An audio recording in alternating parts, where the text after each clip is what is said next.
15 अगस्त 1947 में भारत को अंग्रेजों के 200 साल के राज्य से आज़ादी मिली थी और आज़ादी की इस लड़ाई में 1 मिलियन से भी ज़्यादा लोगों ने अपनी जान गंवाई थी। आज़ादी मिलने से पहले इंडिया 500 से ज़्यादा छोटे छोटे राज्यों में बटा हुआ था, जिन पे राजाओं महाराजाओं का राज था और हर स्टेट में अलग अलग तरह के ट्रेडिशन, कास्ट बैकग्राउंड और उनसे जुड़े हुए लीडर्स थे। इन राज्यों में अधिकतर हिंदू, मुस्लिम, सिख, जैन, बुद्धिस्ट, क्रिश्चियन, पारसी और ज्यूज थे। 1608 में समुद्र के रास्ते अंग्रेज पहली बार भारत पहुंचे थे और ईस्ट इंडिया कंपनी की एस्टैब्लिशमेंट करी। फिर धीरे धीरे इन्होंने राजाओं से दोस्ती करी और कई जगह ब्रिटिशर्स का डायरेक्ट राज था और कई जगह इनडायरेक्ट राज था। 19th सेंचुरी में अंग्रेजों ने इंडियंस को रिलीजियस कैटेगरी के हिसाब से डिवाइड करना शुरू किया। Hindu were counted as majority and Muslims were the largest minorities. Sikhs को हिंदूज का ही पार्ट माना जाता था। यहाँ तक इलेक्शन में भी लोग सिर्फ अपने रिलीजन के बंदे को ही इलेक्ट कर सकते थे और उन्हें वोट दे सकते थे। ये सब उन्होंने अपनी डिवाइड एंड रूल पॉलिसी के तहत करना शुरू किया। 20th सेंचुरी के साथ साइमन गो बैक मूवमेंट की भी शुरुआत हुई और 200 साल बाद इंडिया को आज़ादी मिलने वाली थी। उस समय इंडिया में 3 सबसे इंपॉर्टेंट पॉलिटिकल लीडर्स थे और आज़ाद भारत को लेकर इनकी अपनी अपनी सोच थी। मोहनदास गांधी और जवाहरलाल नेहरू हिंदू मेजॉरिटी को रिप्रेजेंट करते थे and they wanted one united India. Mohammad Ali Jinnah जो मुस्लिम माइनॉरिटीज को रिप्रेजेंट करते थे, वो मुस्लिम्स के लिए एक अलग राज्य चाहते थे, पाकिस्तान।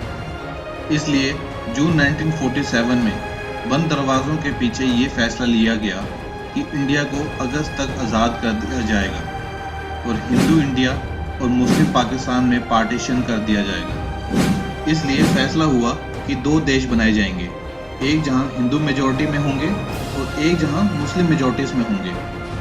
और अगर एक हिंदू मेजॉरिटी एरिया के साथ दूसरा हिंदू मेजॉरिटी एरिया लगता होगा तो वो इंडिया में आएगा, और अगर हिंदू एरिया का मुस्लिम एरिया के साथ बॉर्डर होगा तो वो पाकिस्तान में आएगा। इसलिए जब पार्टीशन हुआ तो एक बन गया वेस्ट पाकिस्तान और एक बन गया ईस्ट पाकिस्तान। इस पार्टीशन के दौरान न जाने कितने लोगों को अपने घर परिवार, ज़मीन जायदाद छोड़ के इंडिया से पाकिस्तान जाना पड़ा और पाकिस्तान से कईयों को इंडिया भी जाना पड़ा। पार्टीशन के समय कई दिनों तक बॉर्डर पे दंगे फसाद हुए। सबसे ज़्यादा हिंसा वेस्ट पंजाब और ईस्ट पंजाब के बॉर्डर पे हुई। लगभग 1 लाख से ज़्यादा औरतों को किडनैप किया गया और उन्हें ज़बरदस्ती शादी करने पे मजबूर किया गया। इसी डर से लोगों ने अपनी बहू बेटियों को घरों से दूर भेज दिया।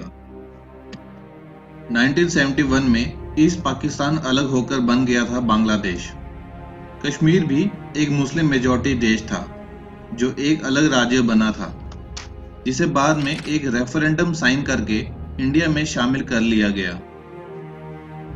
पार्टीशन के दौरान कईयों के रिश्तेदार दूसरे देश में ही रह गए और एक दूसरे से हमेशा के लिए बिछड़ गए। 1947 से लेकर आज तक कई बार इंडिया पाकिस्तान में युद्ध हुए हैं और न जाने दोनों ही तरफ कितनों ने इन लड़ाइयों में अपनों को खोया है। अगर आपको हमारी ये वीडियो अच्छी लगी है तो इसे लाइक करें, शेयर करें और हमारे चैनल को सब्सक्राइब करना ना भूलें। धन्यवाद। जय हिंद।